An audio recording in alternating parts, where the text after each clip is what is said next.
मांगल्ये शिवे सर्वार्थसाधिके शरण्ये त्र्यंबके गौरी नारायणे नमस्ते।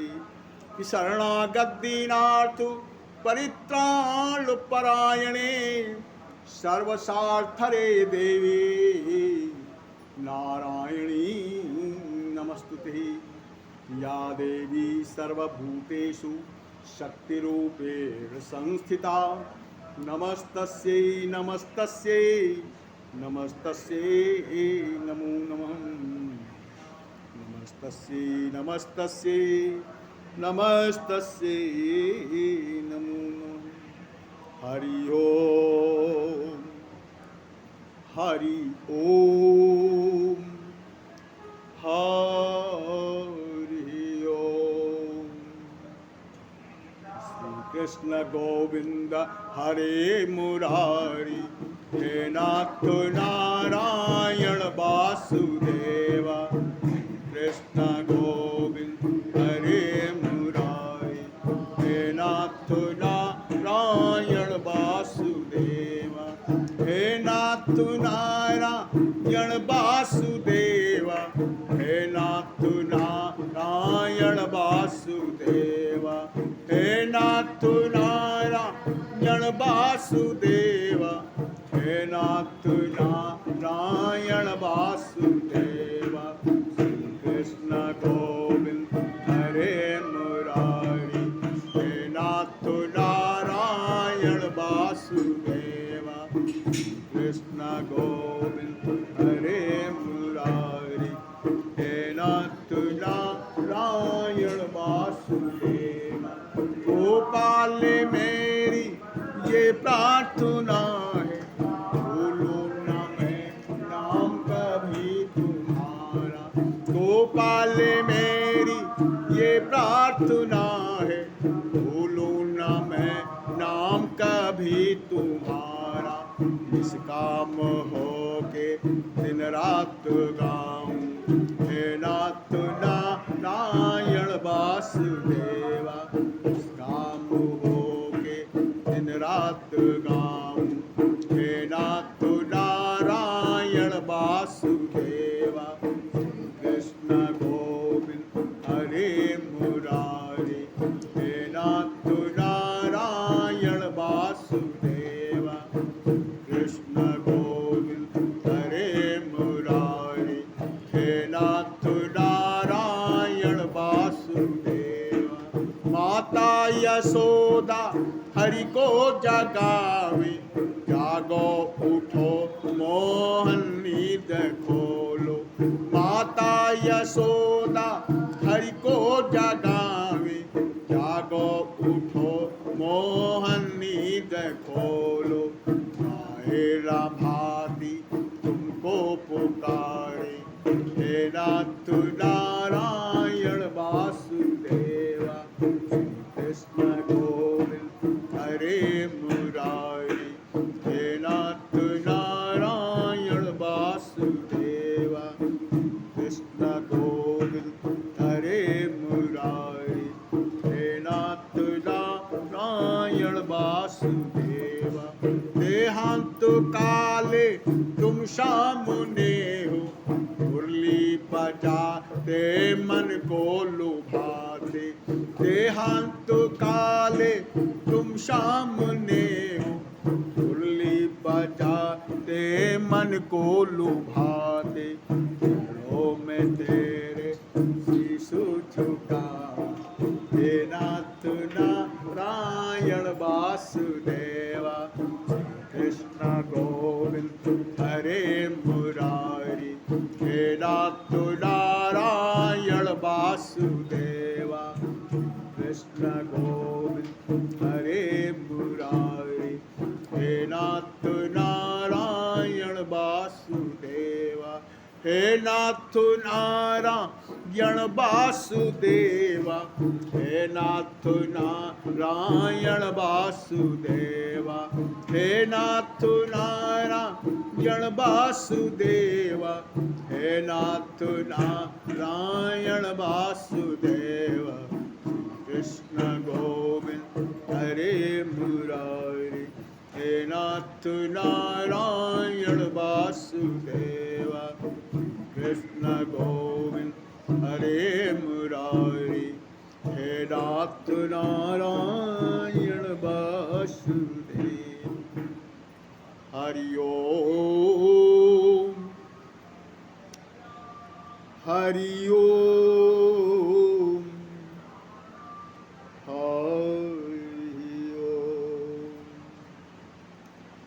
और इस समय नैमिषारण क्षेत्र में श्री सूत जी महाराज 88,000 सौनकादिशियों को श्रीमद्भागवत महापुराण की दिव्य कथा का वर्णन करते हुए कहते हैं, हे शौनकादिशियों, कल के प्रसंग में आप सभी लोग श्रीमद्भागवत महापुराण की कथा श्रवण कर रहे थे, जिस कथा में सुखताल क्षेत्र में गंगा नदी के पावन तट पर श्री सुखदेव जी महाराज राजसी परीक्षित को श्रीमद्भागवत महापुराण की दिव्य कथा का वर्णन करते हुए कहते हैं कि हे राजन, कल के प्रसंग में जिस कथा का आप सभी लोगों ने श्रवण किया था, किस प्रकार से भगवान श्री कृष्ण महाराज ने किस प्रकार से पूतना का उद्धार किया, तदोपरांत उसके उपरांत तृणावर्त नाम का दैत्य आया है। और तृणावर्त नाम का ये दैत्य है तो बड़ा भयंकर, और किस प्रकार से ये तूफान के वेग के हिसाब से आया है, हवा के झोंके के समान, यानी बहुत भयंकर तूफान के रूप में आया। किस प्रकार से भगवान श्री कृष्ण महाराज ने, कथा तो आपको कल सुनाई थी, कि किस प्रकार से माता यशोदा मैया स्वयं भगवान श्री कृष्ण महाराज को अपनी गोद में लिए हुए और महल के बाहर खड़ी हैं, खिला रही हैं। लेकिन इतने में तृणावर्त नाम के ये कंस का भेजा हुआ दैत्य है आया, और भगवान श्री कृष्ण महाराज को तुरंत ये बात पता चल जाती है, दुष्ट किस प्रकार से राक्षस मुझे मारने के लिए आया। भगवान श्री कृष्ण महाराज भले ही बालक हैं, वो अभी तो 2 ही 4 दिन के हुए हैं ना, लेकिन भगवान श्री कृष्ण महाराज ने क्या किया, उसी समय अपना वजन बढ़ा दिया। ऐसा वजन बढ़ाया कि स्वयं माता यशोदा समझ नहीं पा रही है, मेरे लाला का ये वजन कैसे इतना बढ़ गया, इतना वजन कैसे बढ़ गया। लेकिन इतना वजन हो गया कि अब बर्दाश्त से बाहर हो गया। और अंत तो गत्वा शिव जी महाराज कहते हैं, हे शौनकादिशियों, किस प्रकार से मैया यशोदा मैया ने अपने लाला को यानी कन्हैया को किस प्रकार से वहीं लिटा दिया जमीन, क्योंकि वो यशोदा मैया स्वयं उसका भार बर्दाश्त नहीं कर पाई और स्वयं महल में चली गई। और इतने में वो तृणावर्त नाम का दैत्य आता है, किस प्रकार से तूफान के वेग के अनुसार आता है, अदृश्य है वो, उसका स्वरूप जो है तूफान के समान ही है। आया और एक झोंके से ही कृष्ण को उठा करके किस प्रकार से वो आकाश में लेके चला गया, अपनी यहाँ बैठा लिया, हाथ पकड़ करके और आकाश में ऊपर ले जा करके भगवान कृष्ण को मारना तो चाहा, लेकिन चूंकि वो कंधे पे कृष्ण को बैठाए हुए था, तो भगवान श्री कृष्ण महाराज ने उसके गले की जकड़ इतनी तेज कर दी, उसका सांस लेना दूभर हो गया, उसके कानों से रक्त धारा बह निकली, आंख बाहर निकल आई, और किस प्रकार से वो प्राण विहीन हो करके किस प्रकार से आकाश से गिरा, और गिरने के उपरांत किस प्रकार से धरती पर आ करके यानी किस प्रकार से अपने प्राणों का विसर्जन कर दिया। शिव जी महाराज कहते हैं, हे शौनकादिशियों, इस प्रकार से प्राणों का विसर्जन तो हो गया, और जब गिरा धरती पर ना, बड़े भयंकर शब्द हुआ, धड़ाम से गिरा, बहुत दूर तक आवाज गई, यानी समझ लो ये आवाज पूरे गोकुल नगरी में छा गई। और इतने में गोकुलवासी दौड़े कि कहाँ से आवाज आई, कहाँ से आवाज आई। दौड़े हैं। और दौड़ने के उपरांत इधर यशोदा मैया भी बाहर आती है, अपने लाला को जब नहीं पाती तो बहुत घबरा जाती, और घबराने के उपरांत किस प्रकार से वो स्वयं यानी भगवान श्री कृष्ण महाराज यानी स्वयं जहाँ पर वो आवाज आई थी वहाँ पर पहुँचे तो देखा एक बहुत भयानक दैत्य, बड़ा लंबा चौड़ा शरीर है उसका, और किस प्रकार से उसकी छाती के ऊपर भगवान श्री कृष्ण महाराज बैठे हुए खेल रहे हैं,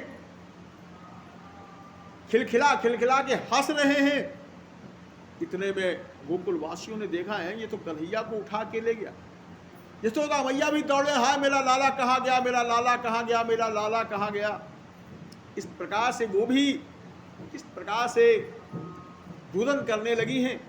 तो समस्त ग्वाल बालों ने बताया मैया आप चिंता मत करो, तुम्हारा लाला सुरक्षित है। और किस प्रकार से ग्वाल बालों ने ही भगवान श्री कृष्ण महाराज को उठा करके यानी तृणाव्रत के ऊपर से उठा करके किस प्रकार से यशोदा मैया को दिया। यशोदा मैया और स्वयं नंद बाबा भी वहां पर विराजमान है। किस प्रकार से यशोदा मैया हाय मेरे लाला की भगवान ने रक्षा की, हाय मेरे लाला की भगवान ने रक्षा की, नहीं तो आज क्या होता। किस प्रकार से यशोदा मैया चूम रही हैं, चाट रही हैं। लाला तेरे ऊपर हमेशा दैत्यों का आक्रमण होता रहता है, और किस प्रकार से भगवान हमारे लाला की हर प्रकार से रक्षा करते रहते हैं। और सत्य है क्यों न हो, भगवान तो सबकी रक्षा करते हैं, क्योंकि सभी भगवान के ही बनाए हुए हैं, और सबके अंतःकरण में परमात्मा ही विराजमान है। श्रीमद् भागवत गीता में भगवान श्री कृष्ण महाराज ने अर्जुन को उपदेश देते हुए कहा ना कि मम इमांसो जीवलोके जीवभूता सनातनः, हे अर्जुन समस्त प्राणियों के अंतःकरण में सनातन जीव रूप में मैं ही विद्यमान हूँ। संसार के जितने भी प्राणी हैं वो सब मेरे ही अंश हैं। इसलिए हे अर्जुन समस्त प्राणियों की सेवा, समस्त प्राणियों से प्रेम करना यही वास्तविक मेरी सेवा है। बाकी फूल चढ़ाने, फल चढ़ाने से, जल चढ़ाने से मैं प्रसन्न नहीं होता। जितना हमारे बनाए हुए बंदों की जो सेवा करता है, जो उनसे प्रेम करता है, मैं उन पर बहुत प्रसन्न रहता हूँ। इसीलिए रामचरितमानस में बाबा तुलसीदास जी महाराज ने वर्णन करते हुए लिखा कि ईश्वर अंश जीव अविनाशी, ईश्वर अंश जीव अविनाशी, चेतना अमल सहज सुख राशि, चेतना अमल सहज सुख राशि, ईश्वर अंश एव अविनाशी, ईश्वर अंश जीव अविनाशी, चेतना अमल सहज सुख राशि, चेतना अमल सहज सुख राशि। यहाँ तक की कथा का मैंने पिछले प्रसंग में वर्णन किया था। सूत जी महाराज कहते हैं हे शौनकादियों, अब कथा में किस प्रकार से आगे कथा जिसका शीर्षक श्रीमद् भागवत महापुराण में किस प्रकार से शकटासुर उद्धार की कथा थी। भगवान श्री कृष्ण महाराज ने पूतना का उद्धार कर दिया, तृणाव्रत का उद्धार कर दिया। अब शकटासुर नाम का दैत्य किस प्रकार से कंस ने उसे बुलाया, और जैसे ही याद किया कंस ने, तुरंत शकटासुर नाम का दैत्य प्रकट हुआ। महाराज प्रणाम, कहिए महाराज कंस मेरे लिए क्या आज्ञा है, मेरे लिए क्या आज्ञा है। महाराज कंस कहने लगे कि हे शकटासुर, तुम इसी समय गोकुल नगरी में जाओ और वहां पर नंद के यहाँ एक लाला जो कृष्ण के नाम से जाना जाता है जन्म लिया है, जाओ उसका काम तमाम कर दो, मार डालो उसे। शकटासुर स्वयं किस प्रकार से जो आज्ञा महाराज, जो आज्ञा, ऐसा कहते हुए शकटासुर किस प्रकार से पहुंच जाता है, यानी गोकुल नगरी। और गोकुल नगरी में उस दिन जानते हो क्या था? उस दिन बरहा था। जैसे हमारे यहाँ बरहा होता है ना बच्चों का, ऐसे ही बरहा था कृष्ण भगवान का। भाई हमारे यहाँ तो बड़ी सुंदर परंपरा है, आजकल तो सब खरीदना पड़ता है, हर सामान खरीदना पड़ता है, लेकिन पहले का युग पैसा वैसा नहीं था। वैसे पहले अन्न चलता था हमारे यहाँ। आज भी आप जाओ, अब तो खैर नहीं है उतना, नहीं पहले अगर आलू बिकने आ गया गांव में, या लौकी बिकने आ गई, तुरई बिकने आ गई, तो भैया दे दो 1 किलो, तो 1 किलो गेहूं दे दो और 1 किलो लौकी ले दो। ये सिस्टम था पहले का। पैसा देखने को नहीं मिला, हमारे समय में तो पैसा नहीं देखने को मिलता। पहले अंत तो तनख्वाहें, अब तो 60,000 हो गए, पहले 60 रुपये तनख्वाह थी। अच्छे अच्छे ऑफिसरों की तनख्वाह 60 रुपये ज़्यादा नहीं थी, और 60 रुपये में पूरा महीना चलता भी था और बचा भी लेते थे उसी में। जैसे 60,000 में अब बचाते हैं, उसी हिसाब से 60 रुपये में लोग। हमारे यहाँ क्षेत्र में आज भी जब भी कोई काम होता है तो सबसे पहले उसमें ज़्यादातर क्योंकि हम क्षेत्र अयोध्या है हमारा भाई, मैं अयोध्या वासी हूँ, तो वहाँ पर चूड़ा और दही ना हो, चूड़ा मट्ठा ना हो, तो समझ लो पूरा खाना बेकार है। ब्रज क्षेत्र में यही स्थिति थी। ब्रज क्षेत्र में जब किसी का कोई काम काज होता था तो जब सबके यहाँ सूचना भिजवा देते थे, यही निमंत्रण कह लो। अब पहले आज तो कार्ड छपते हैं, पहले हल्दी और अक्षत दिया जाता था, मान लो हल्दी और अक्षत दिया जाता था, और 90 भेजे जाते थे। 9 लोग जो है वो भेजे जाते थे, भाई जाओ सबके, हमारे जितने रिश्तेदार हैं वो 9 जो है उसको किराया भाड़ा दिया जाता था। तो 10-10 कोस, 20-20 कोस, यानी 40-40 किलोमीटर, 50-50 किलोमीटर जा करके सबको निमंत्रण दिया जाता था। ये सिस्टम था। और जब उनको निमंत्रण दे दिया जाता था तब वो अपने यहाँ से जब निमंत्रण करने तो पहले, निमंत्रण जाने से पहले 2 दिन पहले हड़िया भर भर के दही, मट्ठा, चूड़ा, गुड़, जिसके पास जो उपलब्ध था वो सब भिजवा देते थे वहाँ। कुछ बाजार से खरीदना नहीं पड़ता था। बाजार में अगर खरीदना कुछ पड़ता था तो वो केवल क्या था, अब आजकल तो डालडा और रिफाइंड चल गया, तब से तो नहीं कह सकते, पहले सीधे देसी घी लोग भिजवा देते थे। लोग मवेशी पालते थे, गाय भैंस सब पालते थे, और पालने के उपरांत सूत जी महाराज कहते हैं, शौनकादियों, इस प्रकार से स्वयं लोग गाड़ियों में भर भर करके, गाड़ी समझते हो ना, ये ट्रक नहीं, वो बैलगाड़ी, जिसे हम मथुरा नगरी में जिसे सकट कहते हैं, हमारे यहाँ क्षेत्र में हरदोई वगैरह क्षेत्र में अद्धा भी कहते हैं, ठीक है ना। अब तो अद्धा बहुत कम ही हमको देखने मिलते हैं। पहले हमारे जब हम जाते अपने नानी वानी के यहाँ जाते तो अद्धा पे लोग वहाँ से लेते थे। तो खैर सूत जी महाराज कहते हैं, शौनकादियों, वे लोग बैलगाड़ियों में जो है मट्ठा, दही, चूड़ा, मक्खन, घी सब भर भर के, गुड़ सब भर भर के वहाँ भेजते थे। और नंद बाबा के यहाँ समस्त रिश्तेदारों ने खूब भेजा। बरहा का उत्सव भाई प्रारंभ हुआ, सारे जो रिश्तेदार थे सब उनके यहाँ आ गए, और आने के उपरांत किस प्रकार से बरहा का कार्यक्रम, पूजन पाठ आज प्रारंभ हुआ।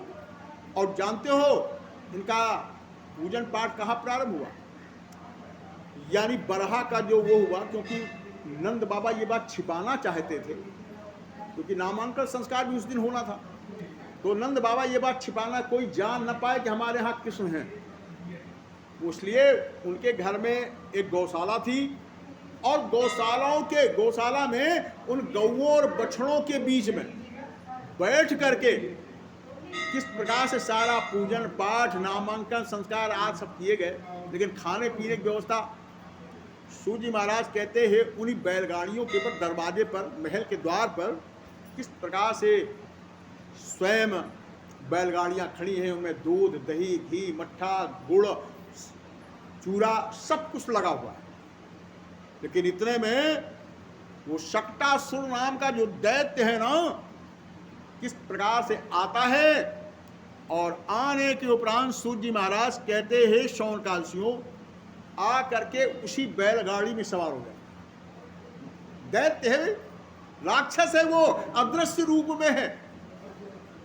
किस प्रकार से आया और आने के उपरांत उसी बैलगाड़ी के ऊपर सवार हो गया। इतने में हुआ क्या, सारा कार्यक्रम हो गया। यशोदा मैया अपने लाला को ले करके किस प्रकार से महल के बाहर आई है, और महल के बाहर उसे धूप भी बहुत ज्यादा पड़ रही है। तो उन्होंने क्या किया कि नंद बाबा यानी स्वयं यशोदा मैया, उस समय भी भगवान कृष्ण को ये बात पता चल गई, ये बात पता चल गई कि ये दैत्य आए हैं मुझे मारने के लिए। तो भगवान श्री कृष्ण महाराज ने फिर वजन बढ़ाया अपना, लेकिन अब की पहले जैसा वजन नहीं बढ़ा, थोड़ा सा थमने का मौका दे दिया। हुआ ये कि यशोदा मैया एक खटोला, खटोले पे बच्चों को लिटाया जाता है, हमारे खटोला कहते हैं, तो खटोला जो है वो बैलगाड़ी के नीचे डाल दिया, बैलगाड़ी के नीचे खटोला डाल दिया। और यशोदा मैया सोचा ये बढ़िया छाया भी रहेगी, चलो भाई इसको उसी पर लिटा दो। लिटा दिया और लिटा करके महल के अंदर चली गई। इतने में क्या हुआ, अब बच्चे तो आप जानते हो कैसे खेलते हैं, हाथ पैर सब मारते हैं, खूब पैर भी हिला रहे हैं, हाथ भी हिला रहे हैं। और किस प्रकार से देखते ही देखते भगवान श्री कृष्ण महाराज ने, क्योंकि बैलगाड़ी के नीचे लेटे थे, खटोला पड़ा था, तो उस बैलगाड़ी के ऊपर ऐसी लात मारी तो बैलगाड़ी उड़ करके सीधे आकाश में चली गई। और जाने के उपरांत किस प्रकार से वो उलट पलटते हुए किस प्रकार से वहीं महल के बाहर कुछ दूर पे गिरी। सारा दूध मट्ठा घी जो भी था सब चित्र बितर हो गया। बैलगाड़ी जो थी उसके भी यानी चूर चूर हो गई, पहिए इधर पर, और किस प्रकार से जोवा अलग, सब इस प्रकार से टूट फूट गए। यानी कुल मिला करके उस राक्षस का इस प्रकार से भगवान श्री कृष्ण महाराज ने उद्धार कर दिया, मार डाला उसे। और मारने के उपरांत लोग आए, देखा बड़ा भयंकर दैत्य था ये। लेकिन एक बात बताऊं, हर कथा में एक ज्ञान की चीज भी होती है। ये कथा कहती क्या है, ये कथा यही इंगित करती है कि जो भगवान को धन आदि जो है उसको ऊपर रख देता है, धन का महत्व जो ज्यादा देता है और भगवान का महत्व कम कर देता है, यानी भगवान को नीचे और धन को जिसने ऊपर कर दिया, फिर भगवान की ऐसी लात पड़ती है वो चारों खाने चित्त हो जाता है। ठीक है ना। इसलिए ये कथा यही इंगित करती है हमेशा, क्योंकि सब कुछ दिया हुआ किसका है, सब कुछ दिया हुआ परमात्मा की। हमको इस संसार में परमात्मा ने ही जन्म दिया है। ठीक है ना। जो कुछ है मेरे पास, जो कुछ है सब कुछ परमात्मा की कृपा से मेरे पास में है, मेरा अपना कुछ नहीं। क्योंकि वो परमात्मा जैसा हमें नचाता है हम सभी लोग वैसे ही नाचते हैं। और सब वो तो बतलाऊं, आपका अस्तित्व भी जब तक परमात्मा आपके अंतःकरण में बैठा हुआ है तभी तक आपका अस्तित्व है। और वो परमात्मा हटा नहीं कि आपका अस्तित्व ही समाप्त हो जाता है।